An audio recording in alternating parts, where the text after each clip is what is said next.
go. What up, what up, what up? New York Giant Nation and football fans all around the world. It is your boy, Mac the Giants fan, here with my guy, the super dope co-host, Adam Costas. Y'all know what time it is. It's time for that real deal NFC East round up. Punch that intro.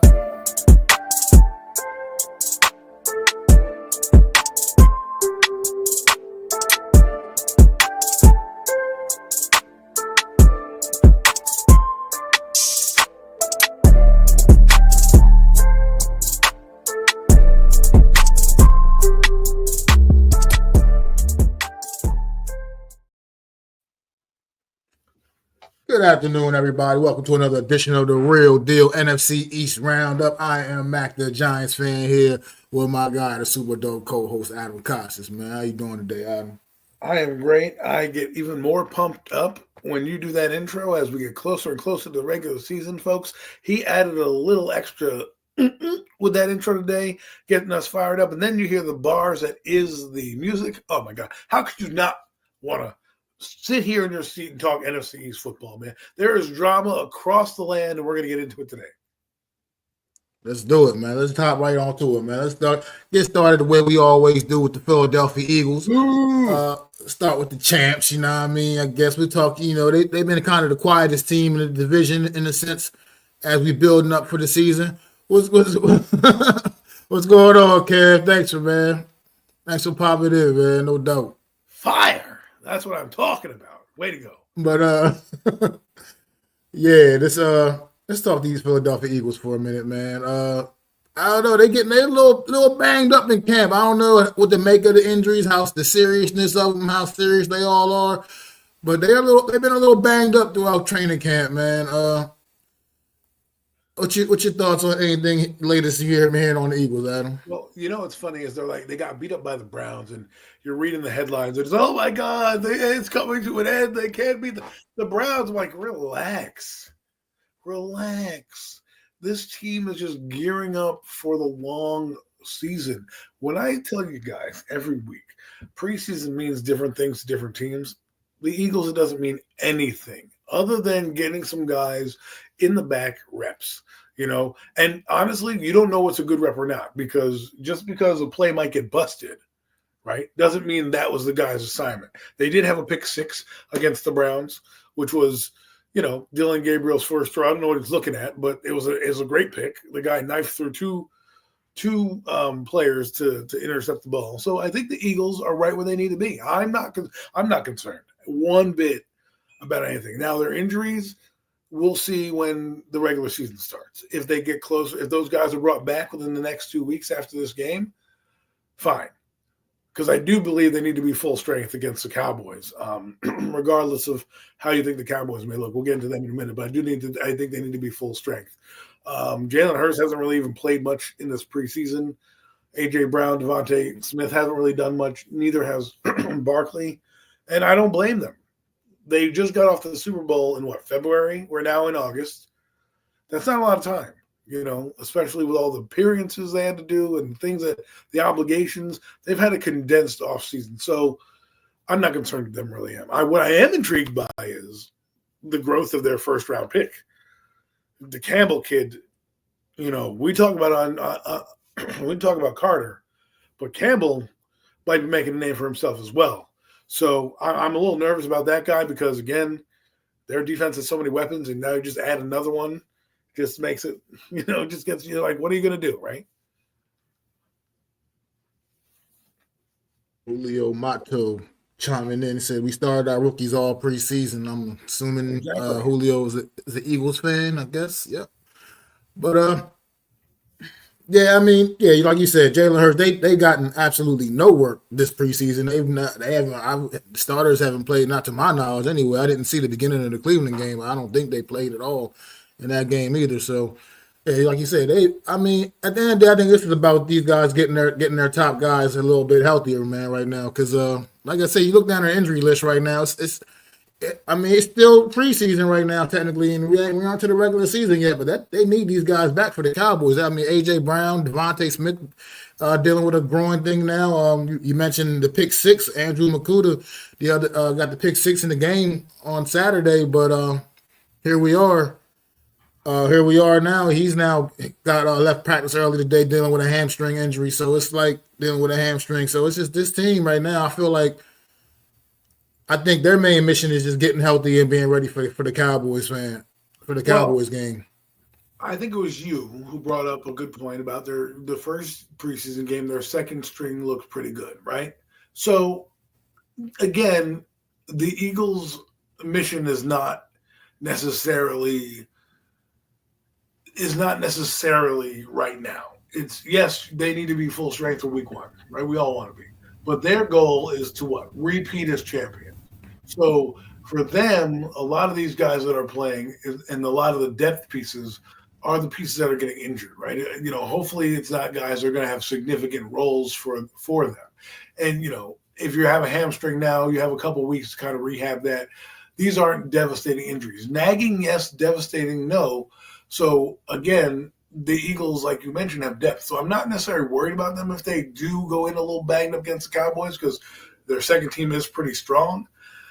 But like you said, there's plenty of time. And again, I can't be concerned right now. Now, if these injuries linger and they go deeper into the first game because they play on Thursday and then they have another 10-day layoff. So they have a lot of time to get guys healthy.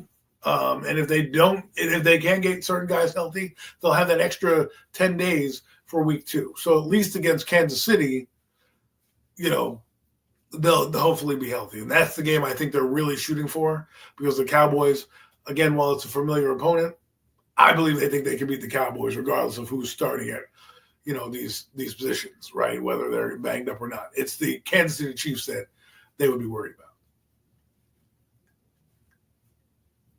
I mean, I hear it's just tough to get a gauge with this Philadelphia Eagle team, man. Like you said, but up here in the comments earlier, yeah, Kevin, you mentioned about them acquiring John Mitchell, the third former second-round draft pick, former teammate of Devontae Smith, college teammate of Devontae Smith.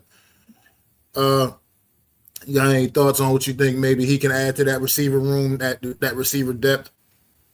They just got him, or they got him in the offseason. Yeah. They just got him in the trade.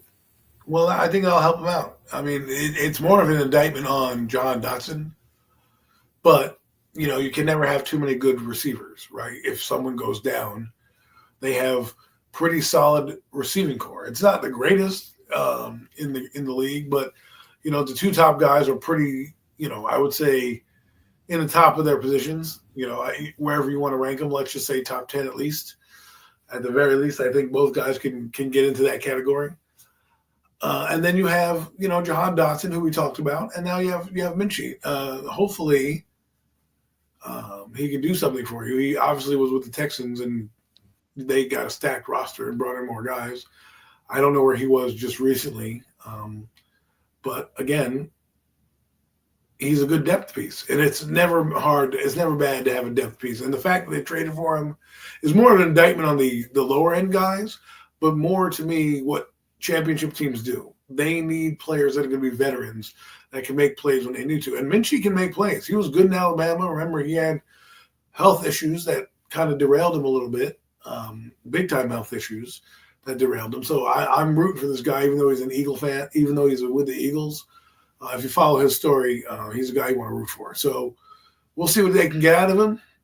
I don't know if this means less snaps for Jahan Dotson, if it means more. I don't know. We'll find out as they deploy them. I think it means they want to try to eliminate the tight end, to be honest with you, and give less of a role to Dallas Goedert. The more you spread the offense, right, the easier it is to get your matchups. So if you have Minchie out there, a guy who's capable of catching passes, Jahan Dotson is capable of catching passes. Defenses don't have. They have 2, maybe 3 good corners. After that, it starts to get weaker and weaker. You're adding more depth to that already potent offense. Well, Yeah, I mean, I think what this move speaks to me is just that once again, it's Howie Roseman doing the Howie Roseman like things, man. He's never satisfied. He's not going to be satisfied. He's not going to be complacent. He's not going to sit with his hand sit on his hands. He handles business straight up. He handles business. He keeps this team stacked and loaded and ready to go, and he's going to always have something ready. I mean, obviously these guys aren't what Devontae Smith and AJ Brown are. Like you said, we talk about Jahan Dot, but they're decent enough players that, hey, if you got to plug these guys in, you can probably make it work. You know what I mean? With guys like this as well. So I think this is just one of those moves that just proves Howie Roseman, how he's proven the kind of GM that has proven to be. He's just not going to sit there and be complacent. He's not going. He seems like he's never satisfied. He's going to keep looking for ways to upgrade this roster, even though it's already, in my opinion, the best roster in football. But as far as the Eagles go, man, look, like you said, you can't measure anything with what's going on. So what they lost to the Cleveland Browns in a preseason game. I mean, it just means nothing. I mean, this team, we know what this team's all about when the lights is really on, man. So I just feel like nothing you're seeing right now from this team is really telling you any kind of real story about what to really truly expect. I wouldn't. This team is locked, loaded, and stacked, and they're defending champs right now, and everybody's trying to catch up to them, man. That's just what it is. They got the bar set. I don't know if you got any more thoughts on the Eagles, man, because they just kind of don't. They don't give us much to talk about, honestly.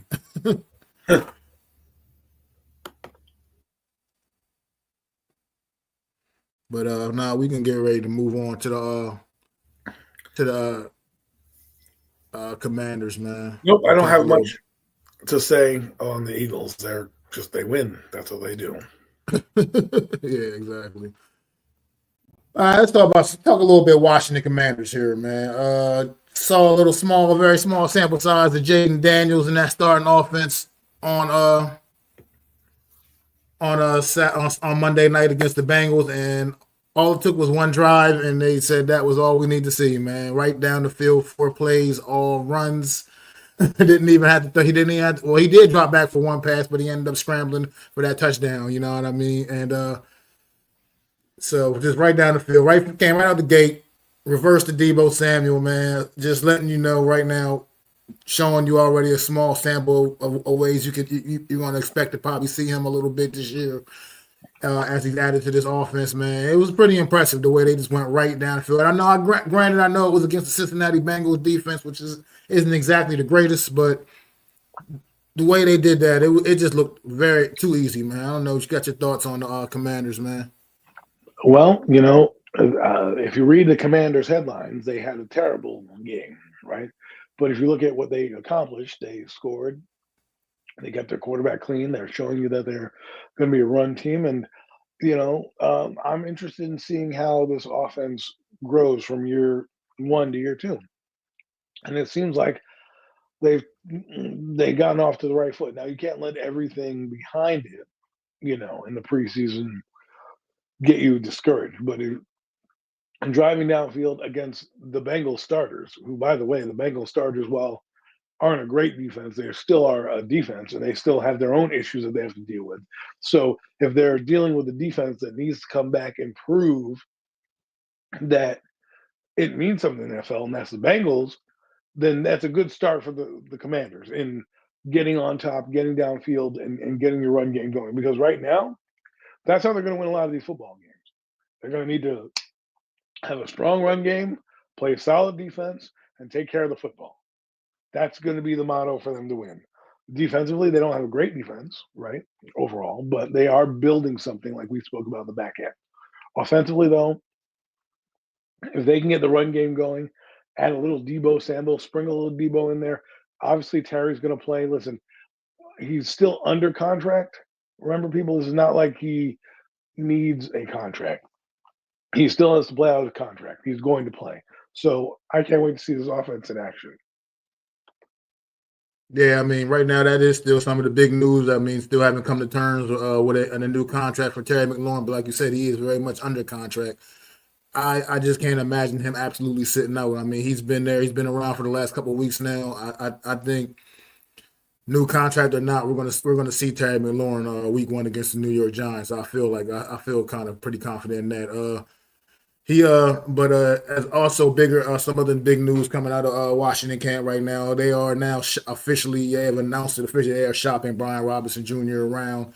Feel like the young man does not fit into their offensive philosophy of what they're trying to do. So they're officially shopping him around. They put it out there. He did not play in the game Monday night, and I'm assuming you're definitely not going to see him this week as well.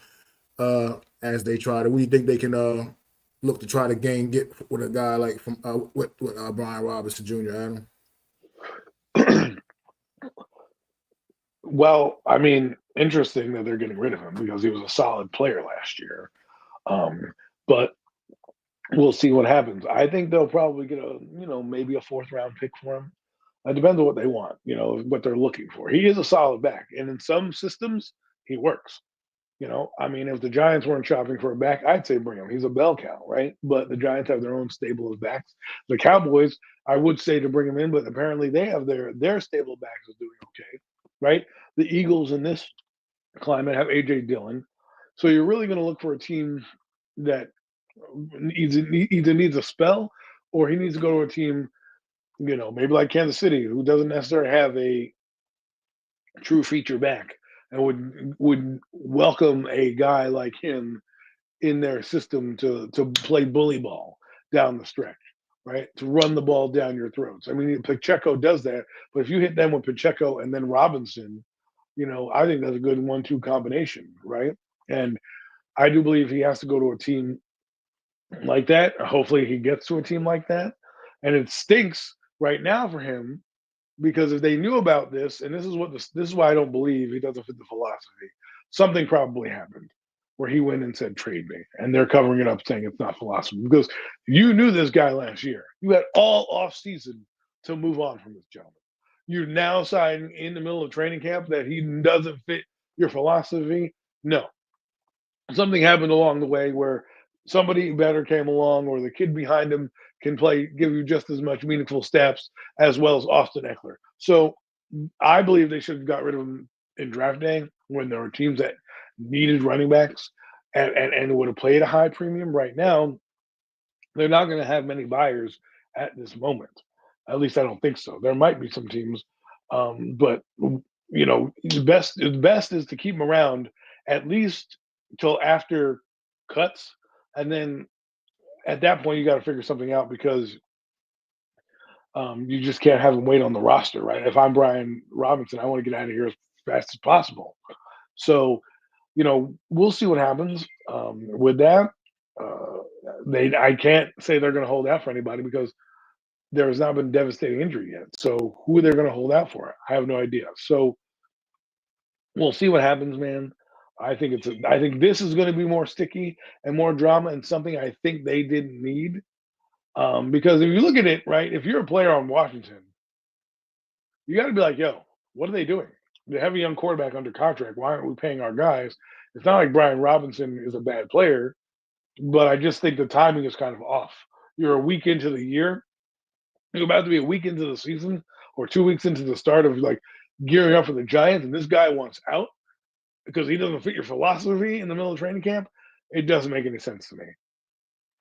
Well, I think what it really comes down to is that they're definitely a team that's going with a committee, and then with Jaden Daniels obviously also adds to the running game as well. So they're comfortable going with that committee, and they like what they got in this rookie running back, the Jacoby Krosky-Merritt. I know they really have begun to really fall in love with what they're getting out of him, as well as Chris Rodriguez. Still got Austin Eckler on the roster, and I think they're just feeling like that kind of that style of running, their style fits the offense better. I mean, I don't know. I just think, like they were saying, Brian Robinson, he's more of that. He's a grinded out kind of guy. He's nothing flashy about what Brian Robinson does. He's not. And I think this offense is kind of more just a little more exciting than what a Brian Robinson brings. As far as not that doesn't have some skills. He's not a scrub. You know what I mean? He's gonna wherever he goes.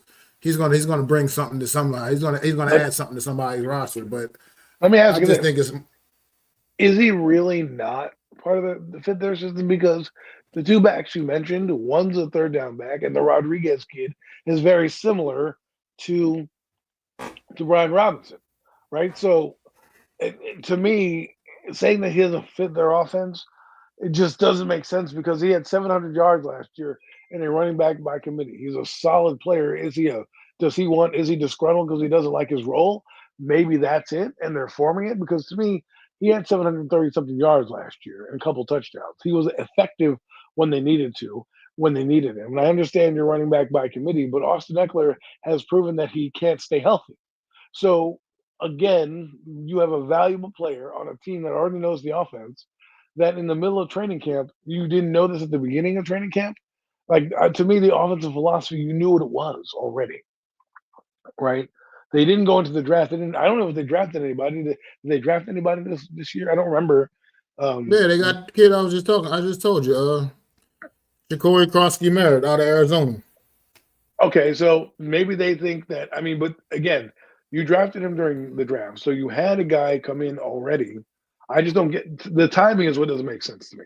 That is what's throwing me off because again, you drafted technically his replacement, right? And you're going to go with these three backs, probably the rookie you like because he's not going to cost you that much money. You already have Rodriguez who's proven that he can carry the rock a little bit, and you have Austin Eckler who's a good two-way back, right? He can catch, he can run. He's not necessarily a 1,000-yard back, even though I think he's had a couple 1,000-yard seasons, but he tends to get injured, so it's not a guy that I want to rely on every day. Brian Robinson was, and the reason why I'm not debating so hard is because we're about to be in game 3 right to start the season. You could have easily got rid of him during the draft or during training camp while the trainings were starting, so he could have at least been somewhere. This to me, I don't know where it's going to land. I think they'll get a decent, they'll get a 4th or 5th round pick out of it at least. But I don't know where he's going to go. I mean, unfortunately, what's going on? First of all, let me say what's up to my guy in the chat, Alex. Man, I appreciate you stopping in. Man, hope everything is going well for you. Happy belated birthday, my brother. Man, it was his birthday yesterday. Everybody, say happy birthday to my guy, Alex. Man, happy birthday to the famous Alex right there. He's running. People, I want to let you know, he is running that place down there. Okay, he's already been on air a couple times. He's doing a great job. Shout out to that man. Young man's off and running in his career. But but as far as like I was saying, I think with the Brian Robinson thing, it's just the nature of the business, man. I think it's just kind of a situation where, I agree with you saying, like, why would they wait now to do this? But I think they wanted to make sure the other guys on the roster were could prove themselves and be. I mean, make sure that those were the guys that they were comfortable going with, and I think maybe those guys have now proved that to whoever the powers that be. So, like I said, right now we don't know what's going to happen, but they've now officially put him on the open market, and I would assume his days are pretty much done in Washington, regardless, one way or another. So, yeah, I didn't think we would see something like this happen. I mean, you just come off an NFC Championship appearance, and you would think that, you want to keep the same guys together. So we'll see what happens. Hopefully they make the right choice. Yeah, absolutely, man. I mean, look, it's business. It's football, man. I mean, it's how it goes. Every year, week to week, you just never know what's going to happen, man. And these teams, but they make some decisions, man. Sometimes they're tough decisions. John's be making some of those. We'll be finding out. John's be making some of those too. We'll talk about that later. But it's defense, man. I mean, I haven't really seen much of their, the defense this preseason for the Washington Commanders. You haven't seen much, well, not much of the top guys, man. For what it's worth right now, I mean, it wasn't too bad Monday night. It wasn't like they had some moments, but it wasn't still not overly impressing me. I still think this could be a weak link of this team, unfortunately, but I think their offense definitely is going to have that firepower to still do some damage, man. I'm just still not convinced. I'm still not convinced in the fact of not really seeing them on the field very much throughout this preseason. I'm just not sure what to expect from this Commander defense. I know I keep talking about it every week, but I know they got a couple older guys they kind of resting up in the preseason, but at the same time, I'm just not so sure, man. I think it's still something to be of concern. I'm not. I guess my expectations are different than yours when it comes to their defense. Because last year I didn't expect much, and they were a competent unit. And I feel like if they're competent again, they'll be able to do that. Remember, they have some solid corners. Trey Amos coming up. We always talk about Latimer, and then the slot corner zero, Agent Zero. So they'll be able to cover guys in the back end, and then you have Luvu, Bobby Wagner running in the middle. So they have solid guys, and then we can see what Kinlaw brings, and they have a couple of pass rushers by committee with Von Miller and things. So I don't know if their defense is going to be, guns blazing, but I think it will do what it needs to do. Like again, a lot's probably going to be predicated, like you said, on the offensive side and scoring as many points as they can. But it worked for them last year. We'll see if it works for them again this year. What they do is they're well coached and they're a sound unit. And when you're that, sometimes that's just enough to get by.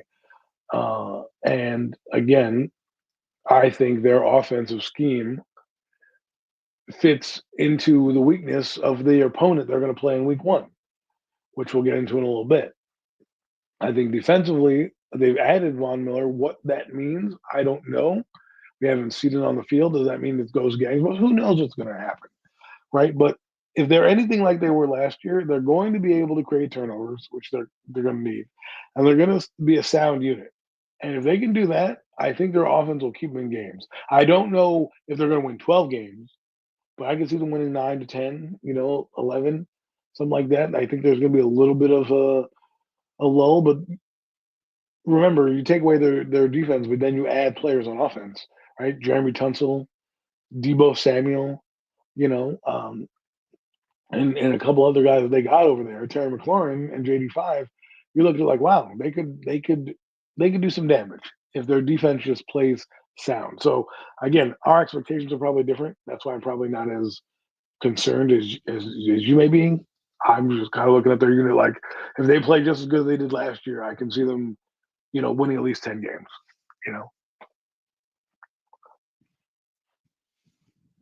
I mean, yeah, it's just the fact that the amount of points that this defense is. I mean, I know it's preseason, but it's still just like it's a lot of points, man. At the end of the day, I mean, 40.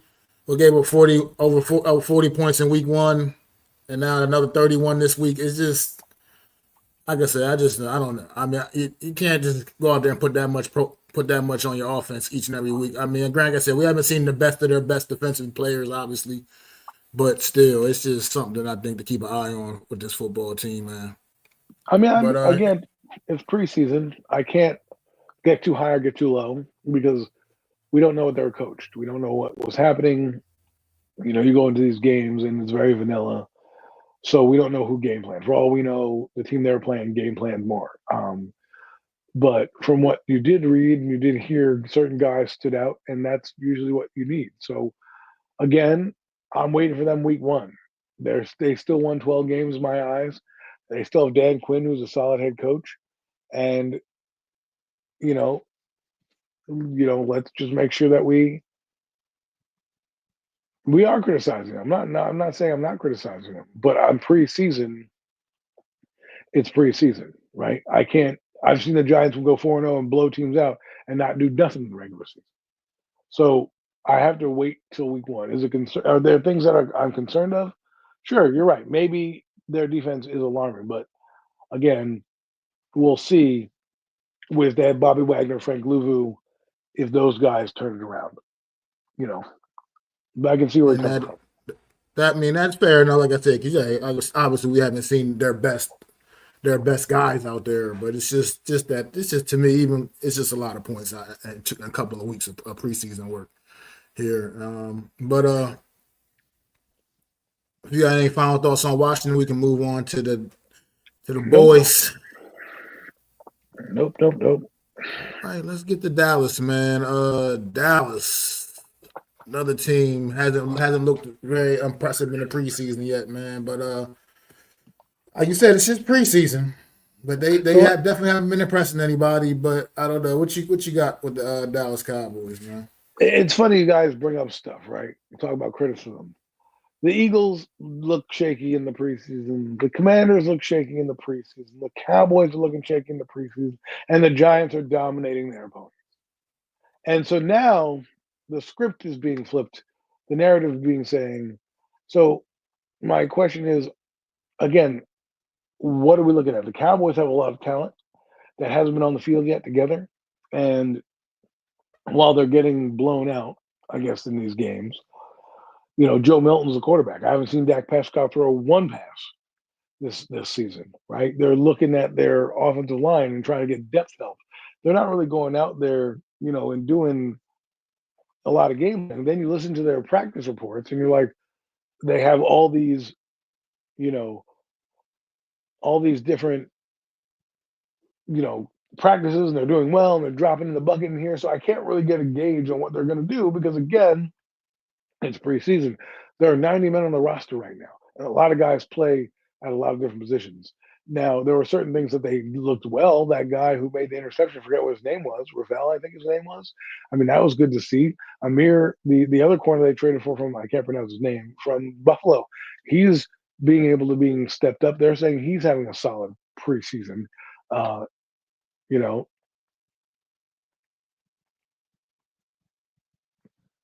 Well, we will get to the Giants. I'll have a little critique for you there, my friend. No Mets. I mean, you're getting in your feels about preseason, my friend. We'll wait to the regular season if they still have the same energy, and then we'll talk. The Giants are coming out dominating the Commanders. Then we'll talk. But I'm not gonna. I got plenty of criticism. Let's pump the brakes. Let me finish the Cowboys real quick. So, like I said, I don't know where I am going with this Cowboy team because I'm still trying to figure out their defense, but when you look at them at practice, they're having some success. They have a lot of injuries. What will they be? Right. And when you have a lot of those moving parts, you're going to get this kind of sloppy preseason that they have. If they start to get guys healthy and they have Dak Prescott, CeeDee Lamb, apparently George Pickens is having a friggin' phenomenal camp. I'm not trying to jinx it. I'm just telling you what is being told out there. He is absolutely dominating. So you hear things like that, and you're like, all right, maybe in the preseason, you know, maybe in preseason, I don't know what your deal is today, though, Matt. You're worried about it's freaking preseason games, bro. I'll bring the same energy come regular season. Don't worry about it. But like I said, we'll close on this note. Cowboys seem like they're better in practice than in games. We'll see if they can live up to and put it together and gel, and we'll go from there. I mean, yeah, it's just the Cowboys. Obviously, still the Michael Parsons thing is hanging over their head right now. Still play though. Another team still dealing with just injury after injury after injury. Rookie running back Jaden Blue is one of the latest. He came back on that front, man. Oh, he came back. Oh yeah, he's back. Okay, he is back. Cleared to play in this game. Coming up their last preseason game, but it's been just one injury after the other with the Cowboys, and I think one of the bigger topics for the Cowboys right now is something that they got to really consider, man, and that is if Dak Prescott goes down, is Joe Milton that guy they can rely on to be number two? Because it has been abysmal. It has been absolutely terrible. What we've seen from Joe Milton these first 2 weeks of the preseason, man. They got beat by Cooper Rush.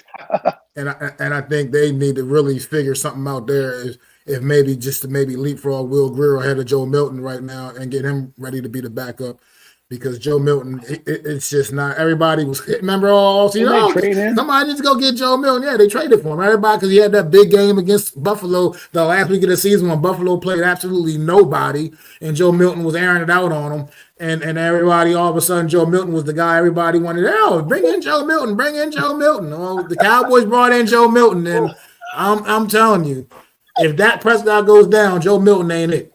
He's not it. So they need So you're saying you weren't part of the Joe Milton fan club?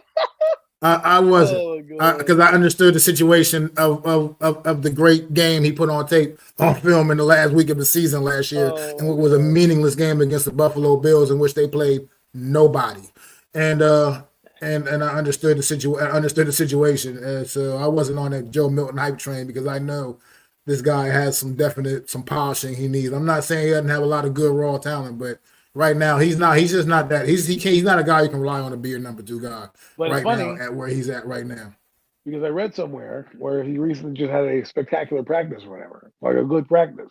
So it's like Joe Milton is going to be a guy where if they're going to cost themselves if they don't look down the waiver wire or make a trade. Backup quarterbacks, Mac. I'm telling you, man, we got to start really investing in the position. It's hard. Like the Tampa Bay Buccaneers have Teddy Bridgewater. He was slinging it all over the yard in preseason. I'm like, that's a guy that can come in, be competent, move the offense downfield, and still sustain somewhat, depending on how, much the injury is, right?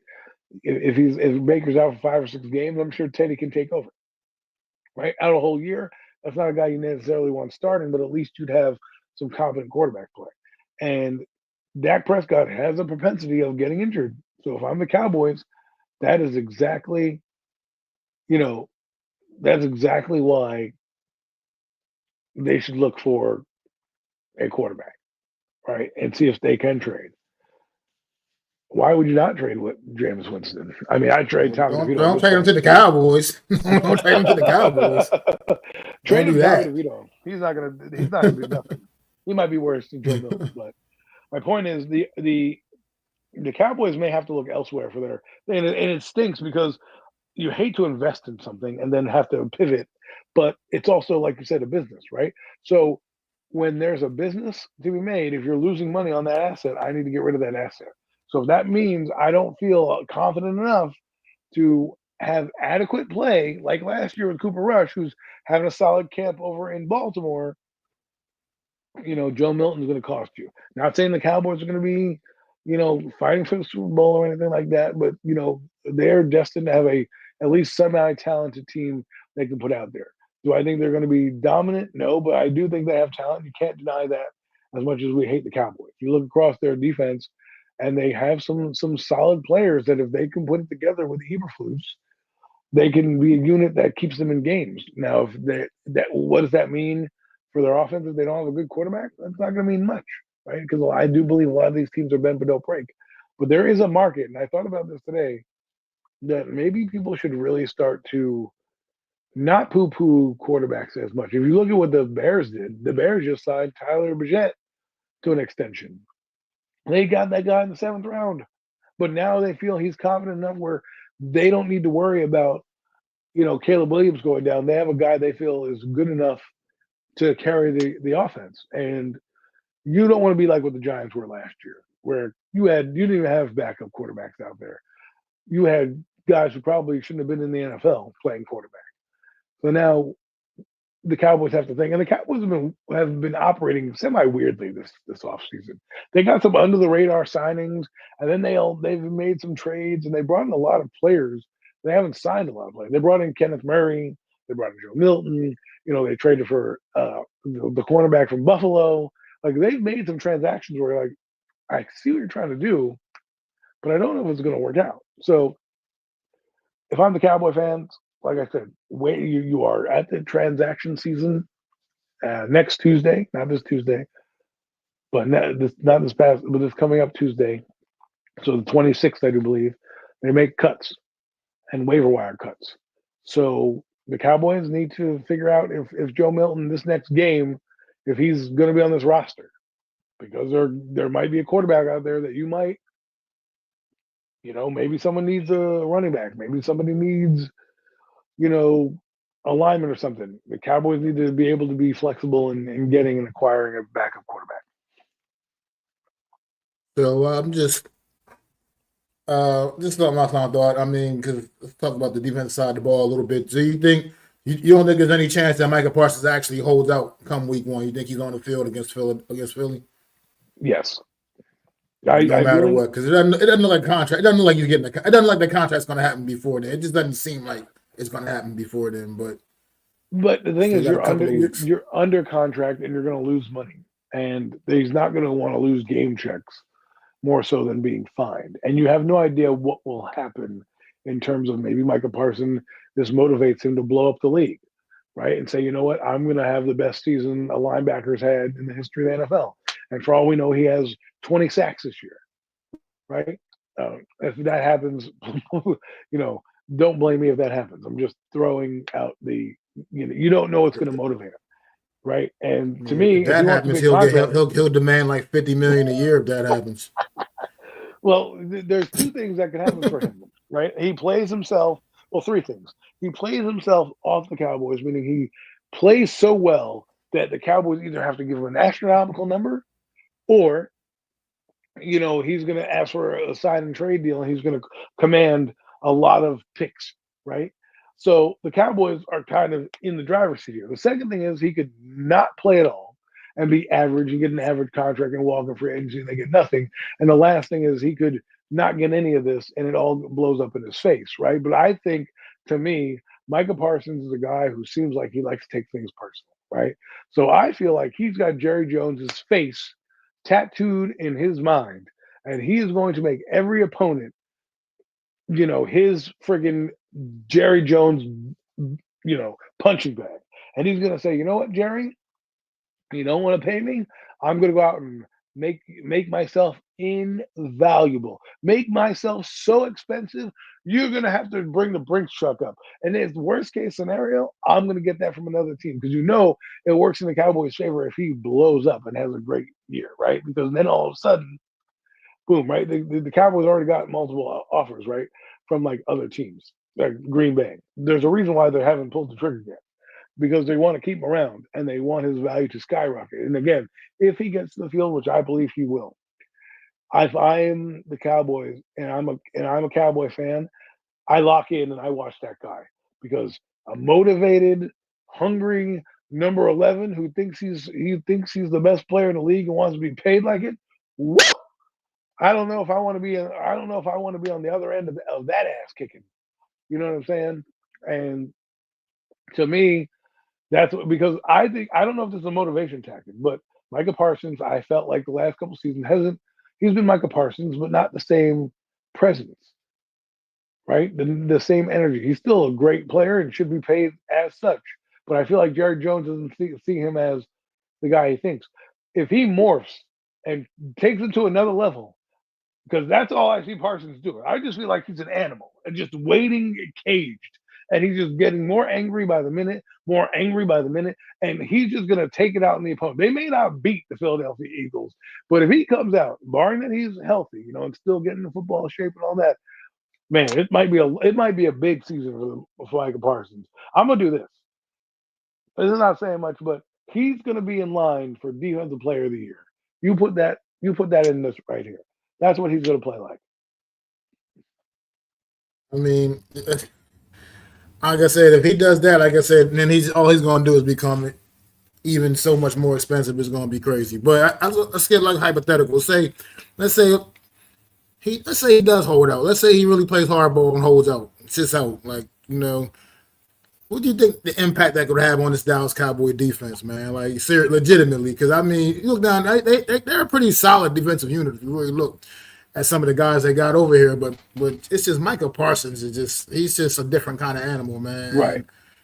And it's just, what do you think that does to the dynamic of this defense if he does sit out? I think it takes the defense from being, like you said, ordinary or like average to being a defensive unit that could be legitimate, right? A legitimately scary unit. Because like you said, they have talent across the board. They have Kenneth Murray in the linebacker position. They like the kid at Notre Dame they got last year, right? They have some solid corners that are building some rapport out there with Deron Bland. They have Trayvon Diggs coming back. They have Ravel that they got. They have a couple other guys that have showed up in camp that are starting to develop. So I think their unit would be solid without Parsons. Now you add a Parsons and a chess piece to that, I just think it makes everybody else's job easier on the field, right? You get the matchups you want, the one-on-ones. It helps a guy like Sam Williams out there. They did draft a guy out of Boston College, right? Their second-round pick this year. So they're going to have some weapons out there to deploy. But you can't trade a guy like Parsons' presence out there. It will be missed. It will be missed. He's a guy you have to game plan for. He's a game wrecker. But I just believe in my heart of hearts, this guy loves his game so much. I don't believe he wins by sitting out. I just don't. because then your value crashes down. Even though he'll still get paid, he won't get paid the money he wants. I think he needs to play, and he needs to motivate himself to become Defensive Player of the Year. That needs to be the standard, Michael Parsons. If you want to come out here and get money, you need to be one or two in the voting for Defensive MVP. And then you can have a leg to stand on and say, listen, I beat everybody. I beat your TJ Watts. I beat your Bakers, your Joneses, any guy out there. That's what he needs to be. Okay? And so right now, I need to see him flirt with the sack record. I need him to be the beast that we know. He's already a beast, but to me, this is how it has to play out for the Cowboys. They win if he comes in motivated and ready to go. Because you think about this, Mac. This guy's been sitting here patiently. He could have already made, a mockery of this team, right? He didn't. That's why I believe he's going to be here come hell or high water. I mean, they better hope he is, man. They better hope he is. Just one more guy I just want to talk about just briefly. You don't have to go in depth about him, but a couple years ago in draft first round, they selected Mozzie Smith, the guy that just still kind of finding his way a little bit, man. What do you think? This guy? I mean, I feel like he needs to step up for this defense as well. A guy that really needs to show his value. I mean, as the Cowboys spent that first round pick on him in 2023, he hasn't really lived up to that quite yet. What do you think about a guy like him, man? I mean, they really need him to be able to, really live up to his first round value. He is what he is right now. He just needs to play better than what he's done. I don't think he's ever going to be a pass rusher. I don't think he's going to be, something that they thought he was. He needs to be a run stuffer. He's had a solid camp apparently so far. So that would be big for them to have a guy that can kind of help take some of the pressure off of the Parsons and the linebackers that they have. They also have Odighizuwa on the other side. It would be nice if they had a guy that could help out, right, with him in the middle. So we'll see. He might be at his plateau. Sometimes guys are overdrafted because you're basing it on potential. Look at Jordan Davis. He's another guy similar to Mozzie Smith, where he was a big guy drafted in the first round, where you're saying, look at these traits. He ran this 4.4. He did this many bench presses. He should be an absolute beast, and it kind of hasn't translated for him. So I'm hoping it does. Well, I'm not hoping it does, but my point is they're hoping it does translate for him because they invested a first round pick in him. But he just needs to play better. He doesn't even need to play that good. He just needs to play solid, and this defense can be okay. If he's played the same way he's played kind of sporadically, then the defense is going to need to move on. And maybe this is one of the things that we're talking about when you make a trade.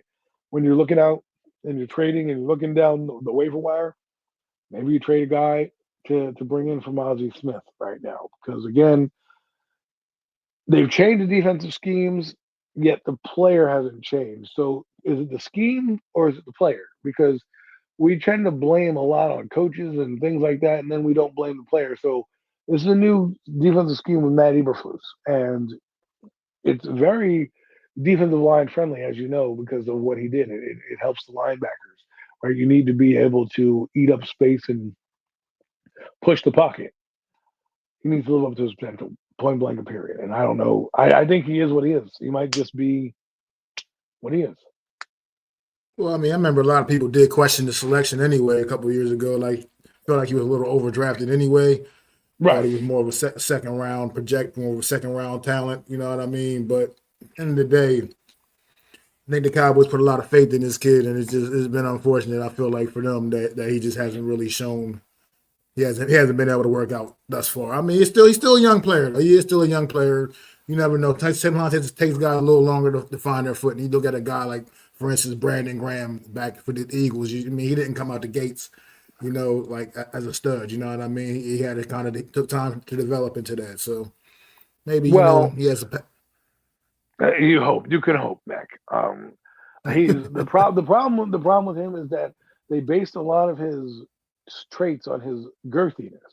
Him being a big, burly kind of guy. And if that's not working for you in the NFL already, how are you going to get better at, if you don't have any other skills to play with. It's not like this guy was, he was dominating in college, but then he didn't. Even the announcer said he doesn't really have much pass rush. So if he's not going to give you pass rush and his blobby ass can't stop anybody, all you got is just like a huge dude doing nothing but taking up space, not doing nothing. So if he can't figure it out, he's going to be more of a liability out there, and you can't have that. Yeah, I agree wholeheartedly with you. So we'll see. We'll just keep an eye on him, see how things go, man, with that young man in his future development. But you got any final thoughts on the Dallas Cowboys, or before we get to the? I don't. I just want to say I think I like their linebacking core. It's a little underrated. I like Kenneth Murray. He's on a contract year as well. Remember, he got traded from Tennessee to LA, signed a 2-year deal in LA, and then got traded to the Cowboys. So, he might be a little bit more motivated. I want to see what shakes out come the regular season if some of these guys that they have that are not healthy are starting to practice because, Guyton, Diggs, I want to see if they come back because this Cowboy team, I do think is sneakily good in terms of talent. I don't know if they're motivated with Brian Schottenheimer. I have no idea. We'll find out soon. But on paper, they're pretty. This team should be fall around the 7 to 8 win category at least without even doing much, right? So there's that. I hear you, man. Let's get to him. Let's get to Big Blue, man. Let's talk this New York Giant talk, man. Talk the talk. Ooh, New York Giants, man. 30 points in back-to-back games in preseason. They need to channel that energy to the regular season, man. Last time New York Giants scored 30 points in back-to-back games in the regular season was 2019 when Eli Manning was still on the roster. As a matter of fact, one of those games was Eli Manning's final start against the Miami Dolphins. And then Daniel Jones came back the following week and threw up 30 more against the Washington Commanders. But all the way, you got to go all the way back to 2019, the last time the New York Giants threw up 30 points in back-to-back games in a regular season. In the regular season, they've done that so far. The first 2 weeks of the preseason, man. What's your thoughts right now, Adam? What you see with the New York Giants, brother? Real quick, I'm going to answer Zion's question. He says thoughts on Dak Prescott not playing the preseason. He's a vet. Should he be fine? I think he'll be fine. He's, long tenured Cowboy. The offense hasn't changed much. He's looking good in practice. No need to risk your franchise quarterback coming off injury in these preseason games. But getting to the preseason of the New York Football Giants, boy, was it exciting to see an 80-yard throw. I mean, I saw a quarterback have some time, load up, and just throw one through the MetLife air and land right into a receiver's hands. It was a thing of absolute beauty. Something the Giants haven't seen since Eli Manning was quarterback, where a guy could throw. Actually, this is the strongest quarterback arm that we've had since, dare I say, Kerry Collins. I don't know if some of you young folks out there may not know who he is. Google that man, because that man had a cannon as well. And, to see it play out was something that was spectacular to watch. Now, I will say this. While the Giants did score 30 points, I have a couple of critiques. No bets, no Jets, no whatever you want to critique. Here we go. I'm a little concerned because I do like Jackson Dart. I'm a little concerned with how the offense sputtered a little bit after that 80-yard bomb. That's the only thing I would be worried about right now is that when the Giants don't have Malik Neighbors out there and they can't, formulate a solid run game, their receivers need to be a little bit more dynamic, right? You can't just rely on one guy. And I haven't seen Slayton much, whether he's playing or they haven't gone his way. Wan'Dale Robinson has looked like, a Smurf out there. The guy behind him, Montrell Washington, has looked a lot better than Wan'Dale. We'll talk about that in a little bit too. We got some different views on Wan'Dale a little bit too, but we'll talk about that. I'm sorry, continue. I mean to cut you off. No, well, it's all right, But I just needed to see a little bit more out of the offense. I do think the offensive line pass blocking was decent. The run blocking was not very good. They didn't open a lot of holes. They was a little consistent, but they need a little bit more. But I liked it. I liked what I saw to Russell Wilson. You know what my thoughts are on Jackson Dart. I don't know if we're ready to talk about him yet, but overall, it was good to see the Giants have fun in preseason. When's the last time you've had fun in the preseason? It's been so boring the last couple of years. You go out there, score 15 points, you bring in the Paisan, he throws up the Italian sign. You don't get anything. You don't get to see anything this year. We get to get some evaluations. There's going to be some camp battles that we probably should talk about in this segment.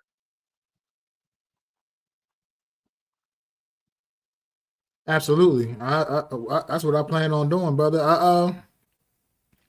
But I just wanted to, but just talk, like I said, I brought up the Wandale Robinson thing when you mentioned him, and you said Montreal. I can't. I'm going to temper that a little bit and just disagree with you a little bit there is because I feel like what I've seen out of Wandale Robinson in the first 2 preseason games is they're working him a lot on the outside somewhere where we just know he's not going to be come week 1 against the Washington Commanders. He's going to be in the slot, working in the slot, doing what he's more comfortable doing, where he brings more value. And I think they've been working him on the outside a little bit throughout training camp, just kind of seeing how he is out there. But let's face it, he's not an outside receiver. I think you'll get a lot more. You'll get a lot more out of him, production out of him once he moves back inside to his natural position in the slot. I think right now that's why we're seeing a little bit of deficiencies in the game. Looks kind of little iffy, a little something. He had a big drop on Saturday again. Was that on Saturday? He had the big drop to kill the drive at one point. And but I just think right now, like I said, with especially with guys like Slayton and Wandale Robinson, I really feel like I said I felt bad for him. I mentioned the other day when I was talking with the Goofballs when I was on their show the other night. Just think about Slayton and Wandale Robinson in their NFL careers right now. All they've had is Daniel Jones. That's it. Like that's literally it. You know what I mean? So they just don't know what good. They haven't experienced good quarterback play as receivers in the NFL, and so I just feel like I don't know, Mac. I hear what you're saying about both Wandale and Darius, and here's where I think preseason matters. I want to see those guys getting dominant, being the dominant player out there, beating the man, showing out. Because again, last year these guys were on the team. Quarterback play aside, they weren't doing much when Neighbors was out of the game, right? Regardless. So my only issue is, and I think this is where I believe the Giants. I know it's way too early, but I think they're going to go with a receiver in the draft at some point because I just don't think the guy that their number 2 is on here, or at least they're going to invest in number 2. Bo Collins, I like what he can bring. I want to see more of that kid, and if it means at the expense of Wandale, by all means. I want to see it. Wandale Robinson to me needs to have a huge year. I mean, a huge year. I don't want to hear a little 600 yards or this, that. I need that guy to have a huge year because Darius Slayton, while he's a good player, where is he in games? Like, I want to see you load it up and launch it with Darius Slayton. I want to see Wandale Robinson. I mean, Jalen Hyatt didn't get much burn, but I guess my point is that I'm seeing younger guys showing out in the preseason with their reps on guys I'm supposed to see. And across the league, I see guys that are in the game that are playing against backups, running by players, looking like themselves. CJ Stroud throwing the ball all over the place. Like these guys looking good. And we're sitting here and we're like, well, we hope Wandale Robinson, it doesn't matter, it's preseason. But their body of work tells me that the Giants need a legit number 2 receiver that's going to pull some coverage away from Malik Neighbors when he's there. Well, yeah, I mean, I feel you. I hear you say because Darius Slayton did have some limited reps on the other day. He didn't get any targets, obviously. I mean, but he didn't really play much. I think it's just like Jalen Hyatt. I mean, he did get the one catch. Jalen Hyatt had the one catch, but he also didn't really have too many reps out there. I think some of that with those particular guys is just the fact that they're coming off a little nagging little injuries, and I think they're just trying to, take baby steps for them guys. I feel like, but like I said, with Wandale, I just really strongly feel like they've been trying to force him to do this outside thing throughout the couple preseason games. I really like that. I think I will get a little bit more from him once he's back inside in the slot, once you get Malik Neighbors out there, have Malik Neighbors, Darius Slayton out there on the outside, as your outside guys, and let Wandale work the middle of the field a little bit. So we'll see. Like you said, he does have to show it. You know what I mean? Because now I feel like with a more competent quarterback play now, that little, excuse I've been kind of giving them right now with the quarterback situation is off the table now. I mean, I feel like even though Russ isn't exactly the greatest anymore, he's not the greatest anymore by no means. He's still so much more competent, and I feel like if Wandale can't figure out a way to get it going, he can't kind of get them hands in check. Well, gotta cut. Here's another thing I want to say real quick. I see what you're saying with Wandale, but the opportunities that he has had, and those are the only ones we can really grade him on and look at him on. He hasn't been the dynamic player that for a second round pick that he's come up. So as much as he doesn't need to play the reps or you think he's a lock, to me, I already see Montreal Washington having a better rapport and doing more. I know it's in preseason, but again, these guys are standing out. And Bo Collins, we have a big time 6'3" receiver. And then you look at another guy like Malik Neighbors, who still showed out with horrible quarterback play. Guy had 1,200 yards and 4 different quarterbacks. Yeah, but you're talking about a different extraordinary talent. That's an extraordinary talent. But what I'm saying, you can't really get a comparison with those two receivers. Is what I mean when you say stuff like that. Like that's like a more of a. No. He's somebody. He's gonna get his regardless. I mean, he's one of those kind of guys. But what I'm saying is, Slayton is what he is. He was a 5th round pick that has played decently to be a decent number 2, probably should be a number 3. Wandale Robinson should have been a 5th round pick and has played to me worse than, if you compare the status of where they were drafted, worse than Darius Slayton. I would take Darius Slayton's career for Wandale if he was a 5th round pick, but he's a 2nd round pick, so my expectations are higher, right? And I haven't seen them use him much at all. I haven't heard Wandale Robinson in camp that he's, just tearing it up. And for a guy that is supposed to be a focal point of your offense, I need a little bit more. I understand what Darius Slayton is. I don't think Darius Slayton is that much better with a quarterback because I think he tends to fall out of games because he's a 5th round pick. So there are limitations that he has. Do I think his numbers can be better because he'll get more deep throws? Sure, obviously.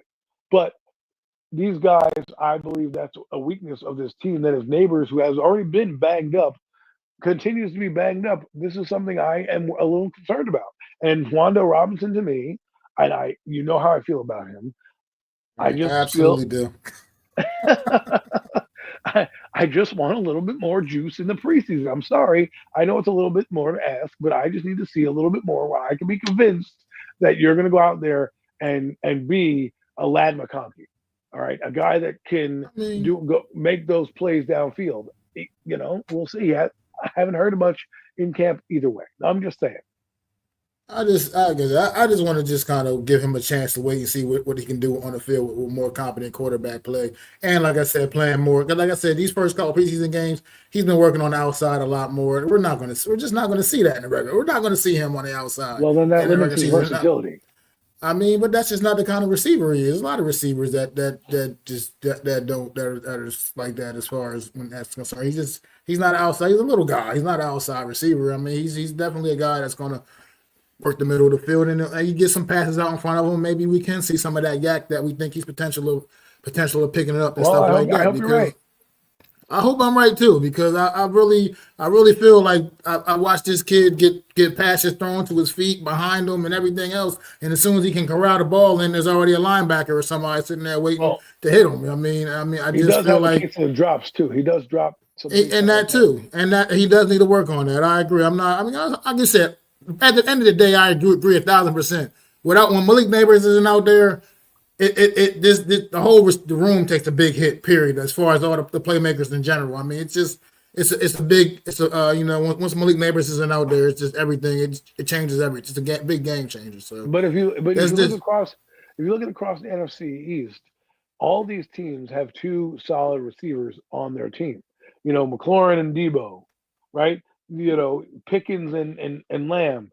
You have A.J. Brown and Smith, right? There's at least 2 guys, and then we have, Malik Neighbors and a bunch of other guys, right? Like we don't have that second guy where I'm like, if I'm a defensive coordinator, I'm worried. And my only mission right now is to stop Malik Neighbors, take him out of the game by any means necessary, and I can control the Giants' offense.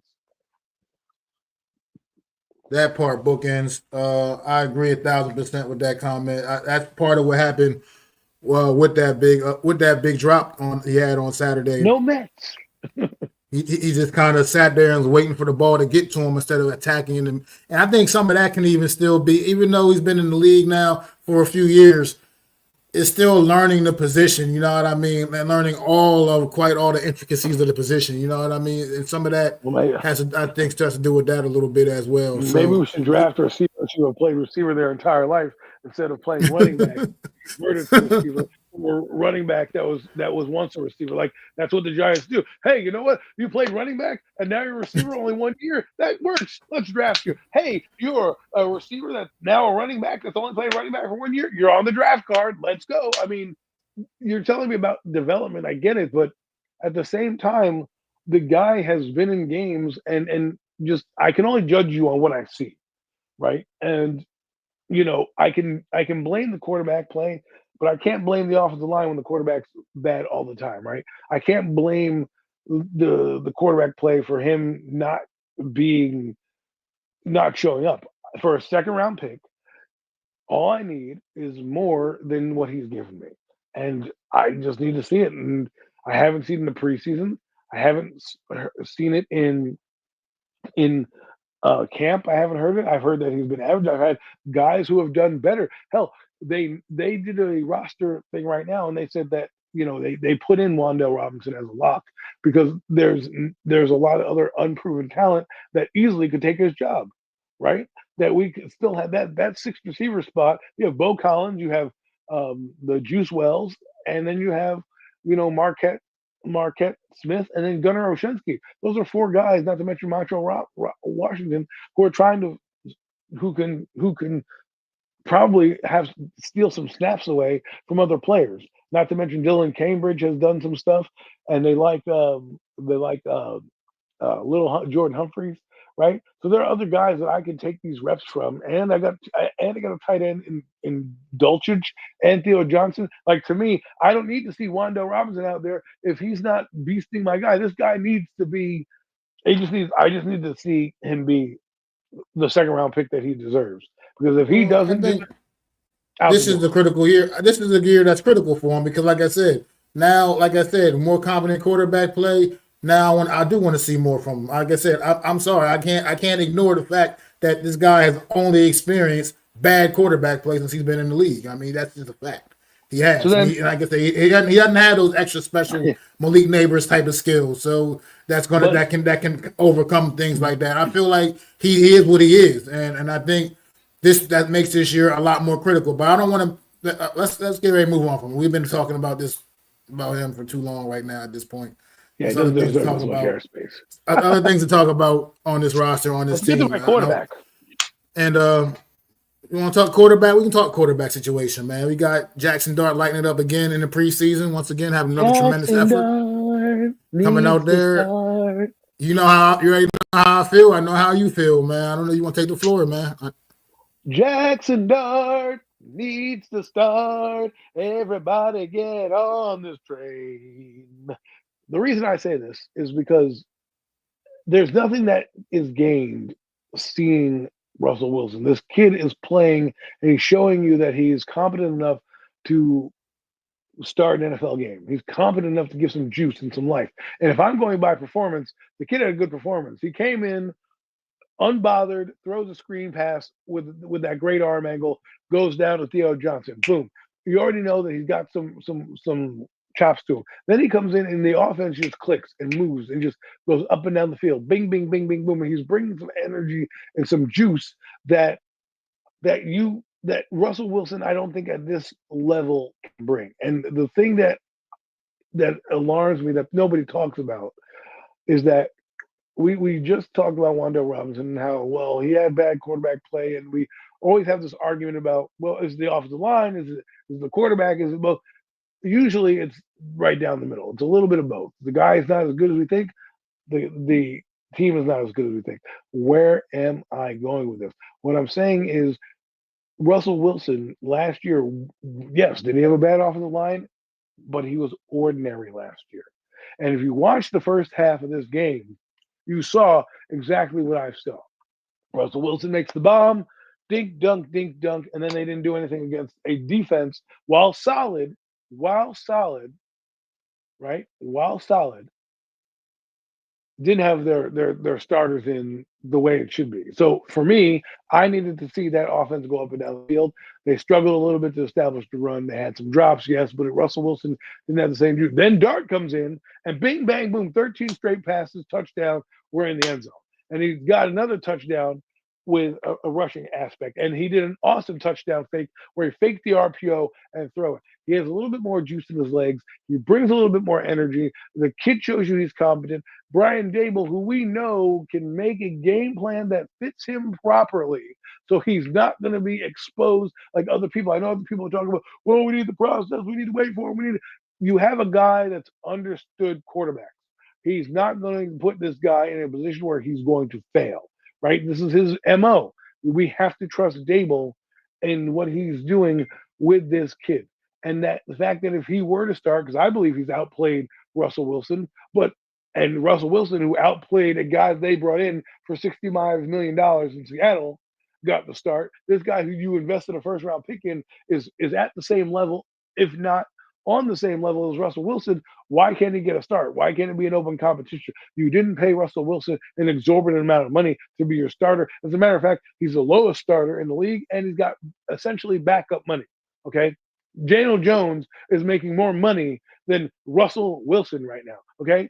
And so to me, all it tells me is the Giants know that they have a short lease on Russ, and it's a matter of when. Well, if you know that you're going to pull the plug on this kid already, and he's going to get snaps anyways, you might as well just rip the Band-Aid off and let this offensive line, who you is putting out there that's guarding Russ, let this offensive line get this kid and cook and let him grow and have the resources that we have with Russell Wilson and Jameis Winston. If you keep these guys as his resource and his blanket to fall back on. Not many other teams have done that in their history. That's why guys fail. If you look at Cam Ward down there, they have nobody down there for him. He has nobody to lean on but his own experience and his head coach that's been there for 2 years, right? So I understand everybody's side of it. To me, the kid's played well enough to earn himself the starting role, and you should go from there. That's all.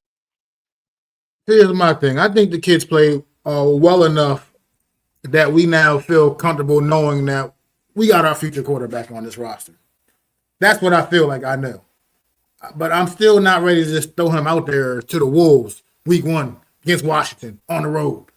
And I'm just not ready to do that. I'm not ready to do that when you got Russell Wilson and James Winston on the roster. I mean, I feel like what was even the point of bringing both of those guys in if we're going to throw a rookie out there when you can have him on this roster still continuing to learn and absorb. Because look, I think they put it best. What was I listening to? I think it was the Big Blue Kickoff Live, whatever, the Giants on the Giants podcast show. Listening to them earlier, and like they said, I think they said it beautifully. So it was like they said the preseason is like checkers, the regular season is chess. It's just not the same. It's not the same. It's not the same energy. Right. And hold on. It's not the same energy. And the fact of the matter is, he's not seeing in this preseason what he's going to see in the regular season. Not even close. I mean, not even close.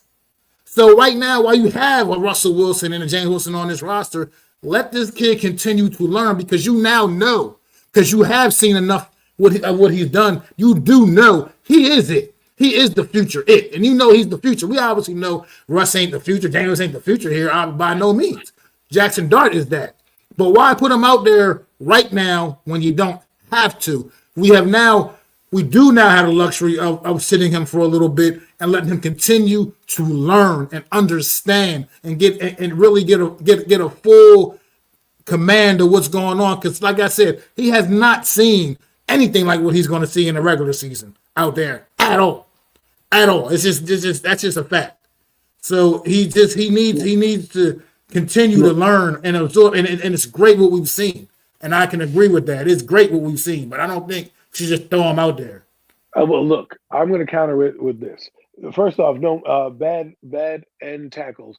We didn't know who we were going to get before the draft, if anyone. Right. So you signed Russell Wilson for what? Because you don't know you're going to draft. You know you're going to draft a quarterback. You don't know when, where, who, or what. Right. But if you look at this team, they wanted to go after Matthew Stafford. Now, if you had told me that Matthew Stafford were on this team and not Russell Wilson, you went and you paid the exorbitant amount of money that you went and got him, and you still decided to draft Jackson Dart, I could see the red shirt year happening.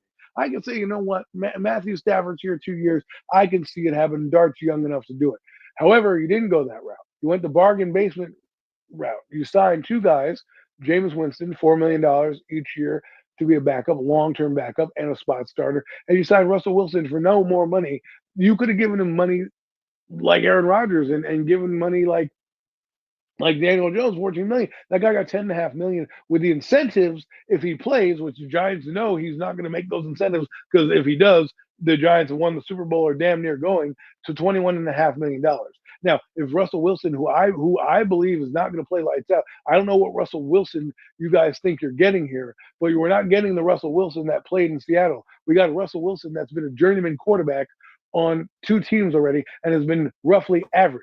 Okay, so to me, I'm not really worried about seeing that Russell Wilson out there. Am I excited for him? Does he bring a calmness? It's not about seeing Russell Wilson. It's about the fact that at least you know Russell Wilson is experienced enough. He already know what he brings as far as from that standpoint. Let him navigate through some of the rough waters in the beginning part of the season, and then if it gets to that point, then you can bring Jackson Dart in, but let him ease his way in. I feel like throwing him out there right from the beginning in the regular season is just that's a lot to put on any rookie. I mean, it just but Jaden Daniels, Caleb Williams, Drake May, but those are different situations. They didn't have this on their rock. They didn't have this. You think Jaden Daniels would have been the guaranteed starting quarterback if they had an established vet there already that could take the snaps in the beginning of the year? They had Marcus Mariota there. They had Marcus Mariota. That's not the same. That's not the same. Hold on. What Russell? No. I'm sorry. What Russell Wilson do you think we're getting? Because the Russell. I think he's still better. I think he's still better than Marcus Mariota. Okay. Right now, I think he's still a better quarterback than Marcus Mariota. I think he's just an average quarterback that people are happy about because the crappy quarterback play that we've seen the last 6 years. I will agree with you that the quarterback play has been bad. Russell Wilson brings that. But there is no way, and even Pat Leonard said it, the Giants are juiced. They love Jackson Dart. The only thing that's stopping them is probably because they're all scared like everybody else to start a guy. But if the guy comes out and is playing at the level, if not better than the starter, I'm not going to sit him back here and worry about, oh my God, he's got Washington. You just told me Washington defense wasn't that good. So if anything, I'm not worried about playing him against Washington, maybe against Kansas City or LA, I would be worried about. But at that point, it's too late. I've already ripped the Band-Aid off and I'm diving right in. My point is, I believe if you're going to start this kid, Brian Daboll has an idea of what he can do. And Brian Daboll knows what he can't do. And he can make an offense that fits his needs with a quarterback that's back there. The interesting thing that Zion said, Aaron Rodgers, they were in the playoffs. So they had the luxury of waiting to get their quarterback. Kansas City, the luxury of waiting because they were in the playoffs. They drafted their quarterback. We were not in the playoffs last year. We were 3-14. We don't necessarily have the luxury of bringing in an average veteran who couldn't make it in Pittsburgh. All right, he didn't get any offers outside of the Giants, so it's not like anyone's banging down Russell Wilson's door to get him starting in the league. And he's been average. Now I like Russell Wilson and what he brings as a leader and what he does, but he is who he is. He's going to throw up this is what he did in Pittsburgh. And this is why he got kicked out in Pittsburgh. He throws up a deep ball every once in a while and then he checks it down and he's average with the offense.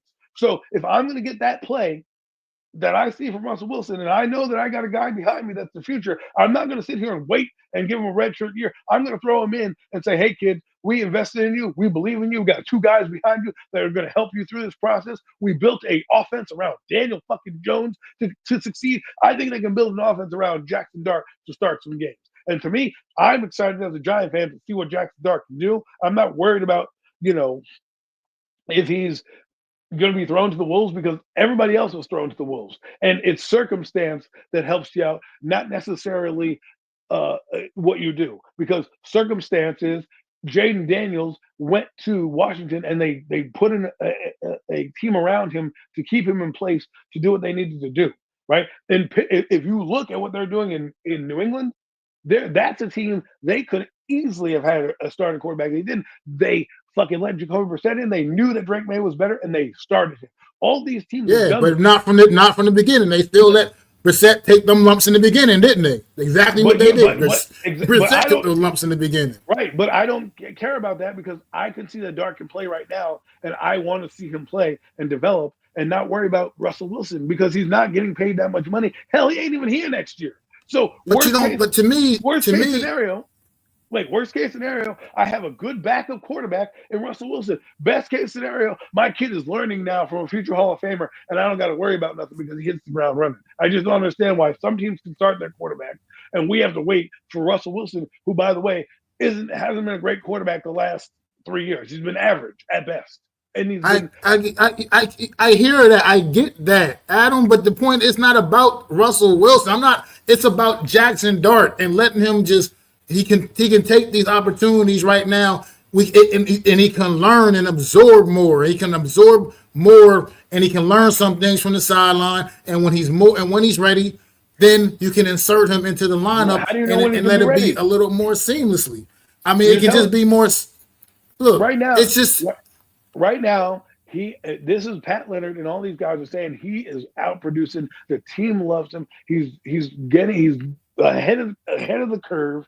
Right, so why not just go out there and let him learn and take his lumps with a guy behind him already? If he didn't have anybody there and the Giants are forced in here, would we be having this discussion? Probably not. But Russell Wilson is not a guy that should be stopping me from putting in Jackson Dart if he is the better player and gives me the better chance to win. Because right now I'm not convinced we really know that though, Adam. Like you're saying, like Jackson Dart, like I said, it's been great. But he trust me, like I said, what I'm telling you is, like I said, regular season energy is different. If you got an opportunity to let this kid learn a little bit more and build him up, still continue to build him up, then allow that to happen. I mean, we should right now. I feel like I said, I feel good. I didn't feel good about the pick initially back in May. I wasn't thrilled with the pick initially. He has absolutely grown on me. I feel good about him being the future of this franchise. I absolutely do. We're going to see him this season at some point. That's the fact. We are going to see him at some point this season, regardless. But the point is, let him learn a little bit more going into this season, man. There's no rush to throw him out there week 1, week 2. I mean, this is no rush to do that right now, and then potentially shake his confidence if things go left. That's what we don't need because we see what this kid has. We see this kid can do it. He definitely has the ability. He's got all that. He's great. He's great off the field, talking in interviews with the mic in his hand. With a mic in front of his face. He's good on the field. He makes good decisions. I get that, but come on. I mean, let's face it. The Giants put themselves in a situation where maybe this isn't so bad after all, where this kid can sit for a little bit without having to rush him out there because you have a Russell Wilson and a Winston on this roster. There's just, to me, I just don't see the reason in rushing this kid out there. I mean, look, I just don't see it. And I feel like he's going to benefit more from sitting for a little bit. I just feel like there's no need to throw him out there right away. And I feel different. I feel, that it is one thing in March when we're signing Russell Wilson, and you're like, all right, now we don't have to get a quarterback and rush or force the pick, right? And then they went up and got and invested in a first round pick in Jackson Dart, and they pay a guy $10.5 million, one of the lowest starting quarterback salaries. It tells me how they feel already about Russell Wilson, all right? And they could have not drafted. They could have drafted a guy later on and said, you know what, Russ, we want to cook with you. But now you have forced Russ to now play at a higher level. From what I've seen, I haven't seen much of him the last 2 seasons that is making me say anything other than, okay, this guy is average right now. He's not the Russ that everyone I think is. Maybe it's me, seeing this, and maybe Russ will prove me wrong. But I haven't seen this spectacular Seattle Russ. I saw a guy who can get in and out of the offense, who holds the ball a little too long, that'll occasionally take a deep shot here and there. Okay. And then I got a guy in here that needs the experience, that has a good infrastructure right now to go in there. And I think is playing at the level of the quarterback that's in front of him. I just say give him his chance and let's see what happens. And I can't be worried about the training wheels at this point. If he were not doing well or needed to be further along, fine, I would say. But I think he's closing the gap in certain things. And the only way he's going to learn, especially against our defense, is going up against other defenses and seeing how that works out. And that's just me. I mean, I believe that Dable needs to shave his job. And if they go 1-3, at that point, to me, it doesn't even matter. At that point, you're probably out of the playoff hunt. They need to be a 500. They need to be 500 or better after the first four for me to keep Russ in. If you are not, goodbye. So you guys want Russ? Fine, have Russ. I'll concede. I'll concede the victory to you guys. I don't agree with him. I don't think that this kid needs to be held with kid gloves, especially since I've seen Dable navigate a team with a quarterback that has far less talent than he does. So that's just me. But if you guys want to see Russell Wilson, let's hope that he's the Russ that you hope he is, and not the one that I think I've seen. That's all. I mean, I just feel like with a guy like Russell Wilson, I think there's no need because like I said, we all know he's not the Seattle guy, but at the end of the day, he's still a starting quarterback in the league, and this could be the year for him to prove that he is still truly a starting quarterback in this league. I still think right now, you look down all the list of starting quarterbacks, he's still not the worst. He's not the worst starting quarterback in the NFL. So I feel like he's still a guy that's a starting caliber quarterback in this league, and I think it's just not. It's just you got a guy like him. Let him start the season off. Let the rookie run. That's it. That's all I got. I mean, just trust the process. And I feel like this is a process, and I feel like they have a plan in place. And I feel like that's what the plan is, that this guy really make sure he's 100% comfortable and ready to go before you throw him out there. Because you throw him out there and it goes left, to me, that can derail the kid. That's just how I feel about that. It can absolutely derail the kid. But I hope he's the Russell Wilson you guys believe. It's not about Russell Wilson. I don't think he's the Russell Wilson that I feel like he is. He's just a regular guy. I don't think he's anything special anymore. I'm not saying that. I think he's something special when he just gives us so much of a better chance to do this and do that. I don't know. I'm just saying he's a starting quarterback in this league still, and he's still a guy that right now I'm not necessarily ready to play my rookie over top of him right now. I'm just having. I mean, Jack Doyle showed me something, but I can't say he's shown me so much that I just throw him out there over Russell Wilson right now when you got Russell Wilson sitting on your squad. I guess we won't agree on this, and I mean, you guys are going to win anyways. You're going to get the victory in terms of watching Russell Wilson, and I just hope, like I said, the process is that this guy does what you guys are hoping that he does, because if he doesn't and Jackson Dart comes out and is cooking and looking good and making the right throws and learning, and we sat here and said, well, we had to wait to Russ, we had to wait to make sure the Russ was cooked before we got him out the game. So, it is what it is. And I mean, Bookend said the best here. There's an argument for both sides. It really is. I mean, it's not that I just fully disagree with a lot of what you're saying. I just feel like I think they put themselves in a position now where they can let the kid. They don't have to be. They put themselves in a position where they don't have to rush the kid on the field. That's how I feel. They put themselves in a position where they don't have to. Why not force the issue? And I'm saying if the kid is doing good, if not good or better than Russell Wilson at practice or on his level, to me, there's no reason for me to see the veteran. I understand if I get what you're saying, no rush, we don't have to do anything, the luxury. That's what you get for having a luxury. And somebody said, oh, what does it matter about he signed in March? Yeah, he signed in March to a $10 million deal. It's not like they gave him, $30 million like they gave Sam Darnold, or $20 million that they gave Justin Fields. They gave the guy a low contract, meaning that they don't have that much faith in what he can do. And he has incentives to make $21.5 million. But let's be honest, that $11.5 million, he's not going to see probably a dime, if not maybe half of it if he does well. I don't know what's in those incentives, but I damn sure know that he's not walking away with more than probably 11 or 12 million dollars. All right, because he knows his time is up as well. And all I'm trying to say is if Jackson Dart is playing the same way that I'm using the Russell Wilson logic.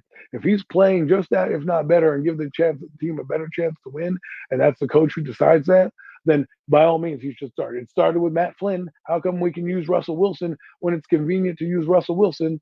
Now we can say that Russell Wilson beat out Matt Flynn, but then I look at Jackson Dart, who is ranked higher than Russell Wilson coming out, can't beat out an aging Russell Wilson. That's all I'm saying. Make it be an even competition. Let them both play out and let the best player win. Don't just give a guy a job because you're giving a guy a job to keep the seat warm. Make the guy earn the job. If that kid outplays Wilson, then he should be the fucking starter. That's all I'm saying. It's a competition, isn't it? Well, it is, and it's gonna be fun. It'll be fun to watch. We'll see how it does all ultimately play out. At the end of the day, the argument is kind of a moot point because Russell Wilson will be starting against the Washington Commanders. Yeah, he's 40 years old, bro.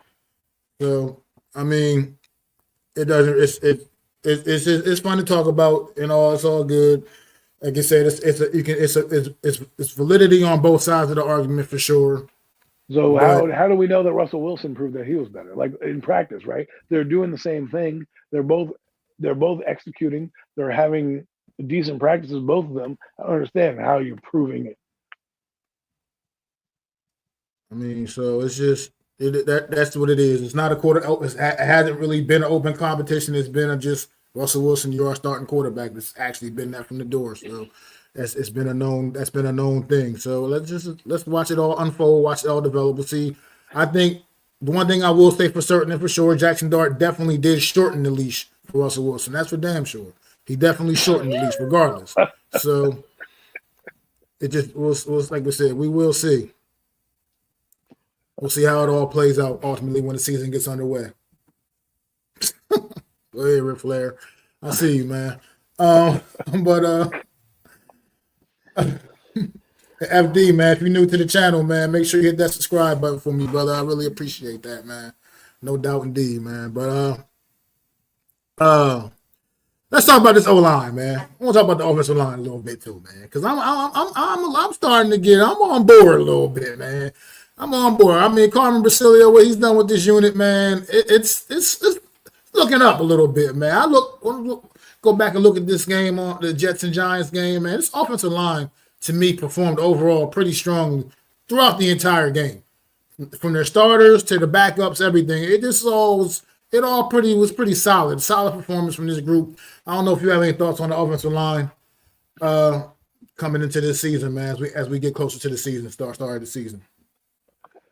I thought the offensive line played well in pass protection. Run blocking is where I'm concerned.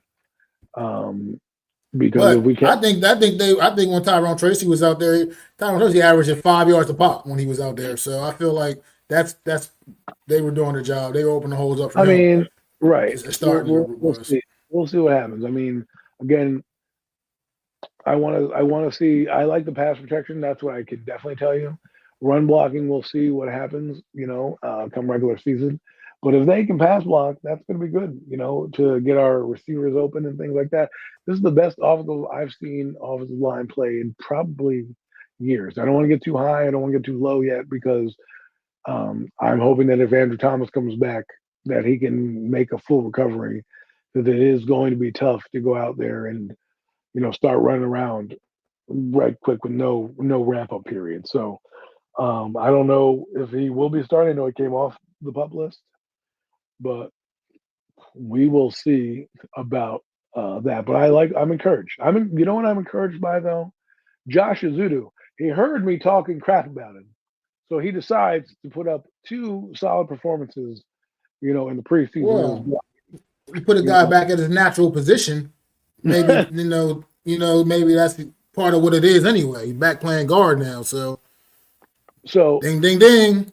That's what I'm saying, but that's what I mean. It's starting to give me hope that, is these guys going to be just solid? They don't need to be great.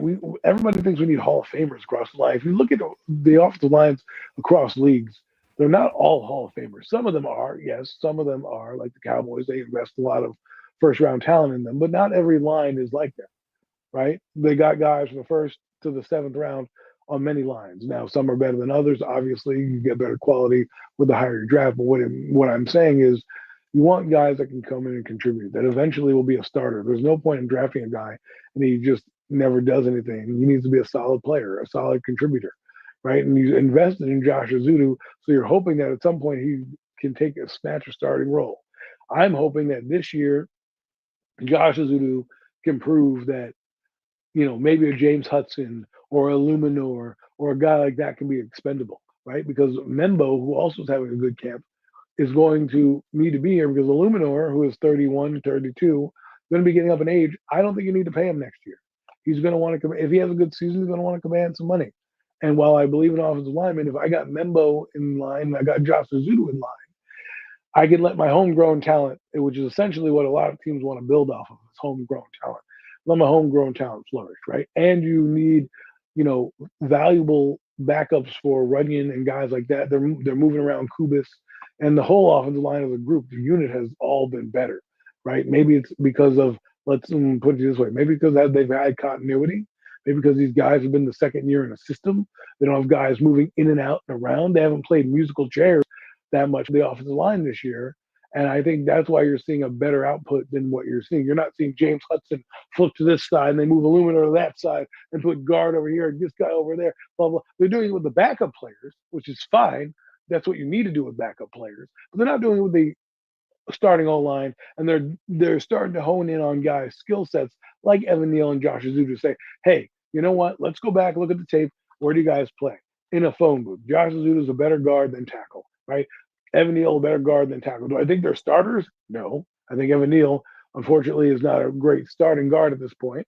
At least he's developing into a backup. Maybe he will be down the road while he reacclimates himself. And Josh Azudu, if these guys can be competent, it allows for the depth to go a long way in this and maybe help this offensive line. I think the weakest part of this offensive line is JMS. I really do.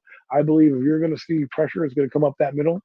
I just believe he's a center that lacks a lot of strength, and it just, maybe it's because he's a little older, whatever, but I just believe that will be the weaker part of the line. And so to put a bow on it, I think, no pun intended over Marcus Membo, is just, I think that Carmen Brasillo deserves hats off to a unit that we're starting to be like, oh man, somebody's going to get plucked from this line and not be a complete disaster. Maybe we could trade a guy like an Azudu or a Neal or somebody and get some value for it. The Cowboys are desperate. Well, see if you can pry a third round pick out of somebody, like a team like that, Yeah, I mean, I agree with the JMS point too, man. I think that's one of my biggest disappointments this offseason is not bringing in legitimate competition for that center spot because JMS has not been it, and he definitely needs somebody to light a fire under his ass. But Evan Neal, man, Evan Neal to me, I think he actually played pretty well against the Jets. He played a substantial amount of snaps in this football game. He got some time in with the ones.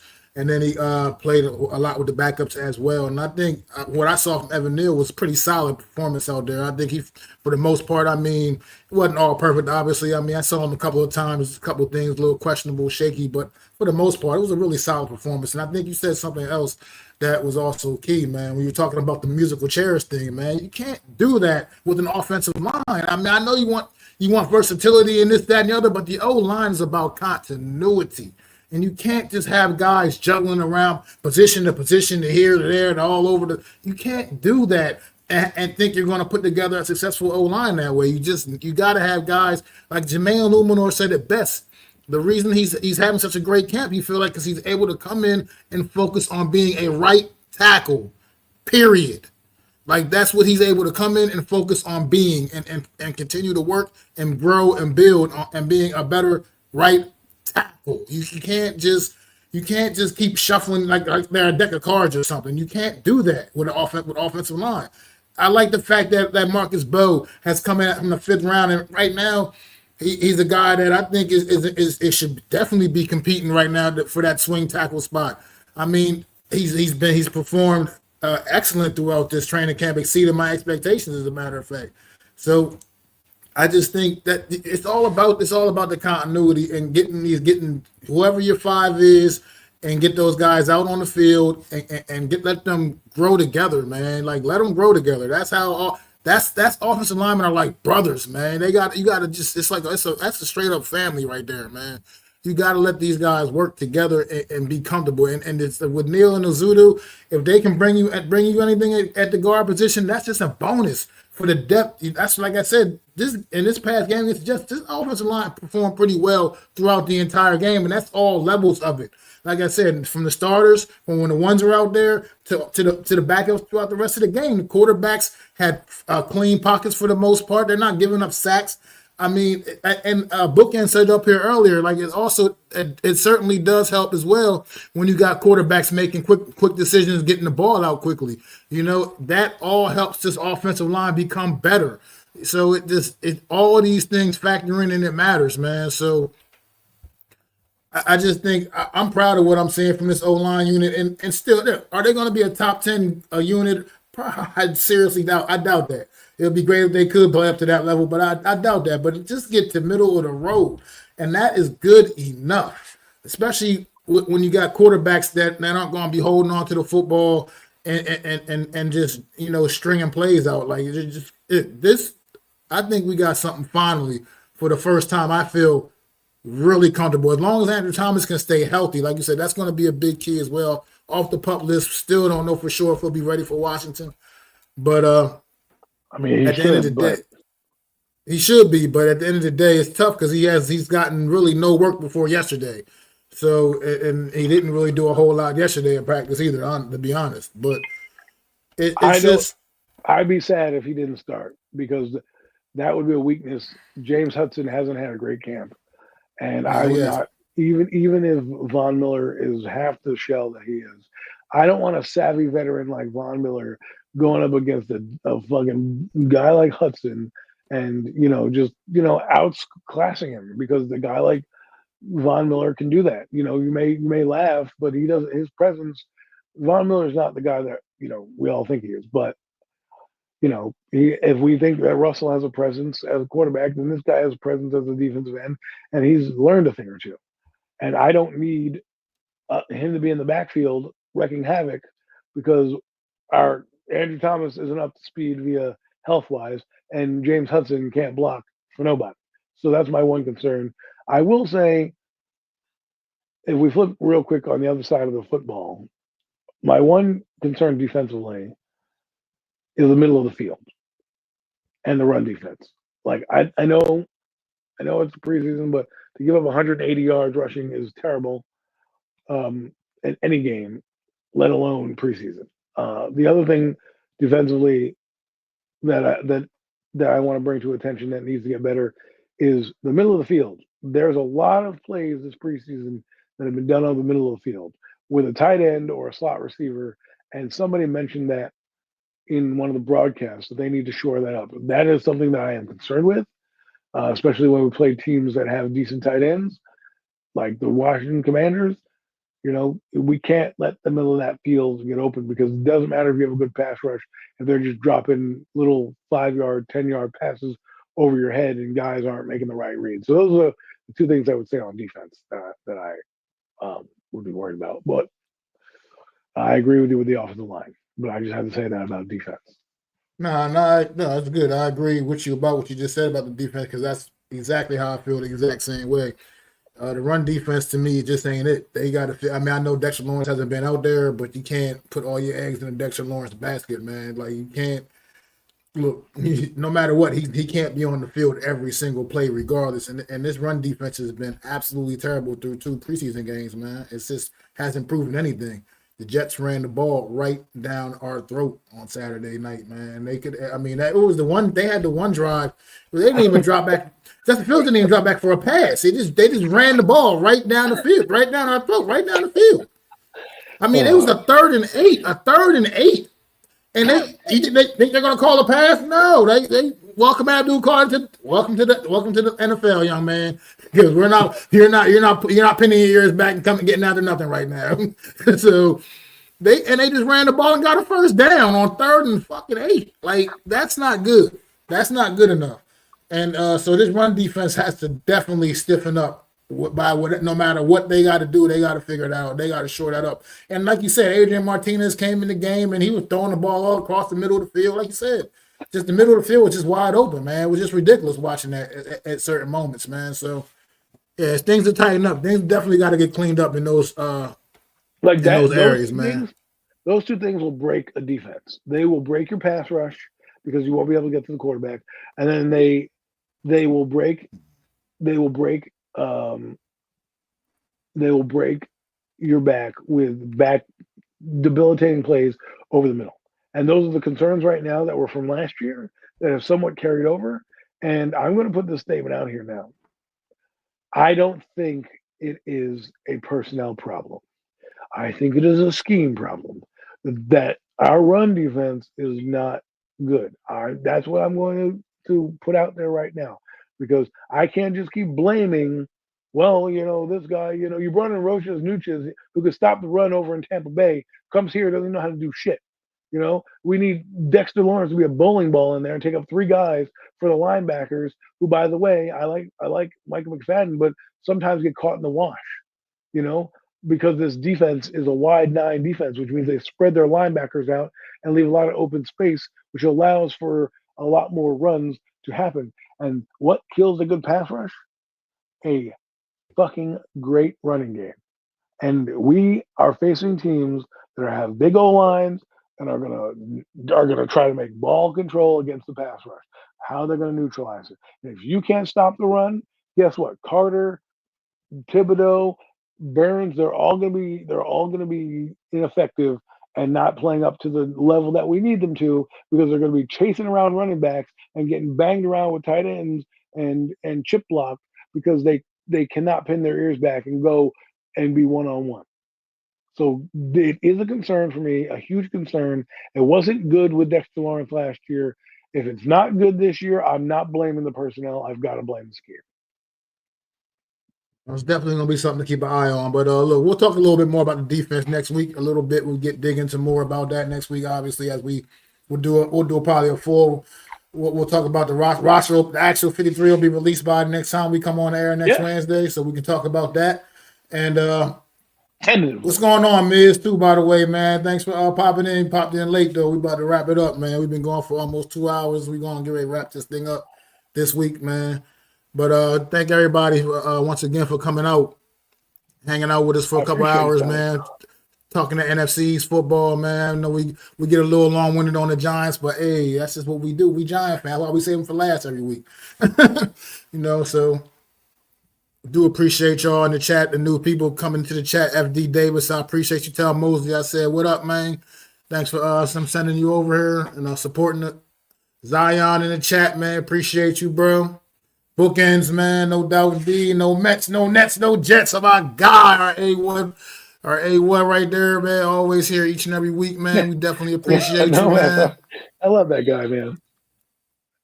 But me and Adam will be back for show, man. Next Wednesday, 5:30 p.m. We'll be just getting ramped up for the regular season, man. Talking about the 53.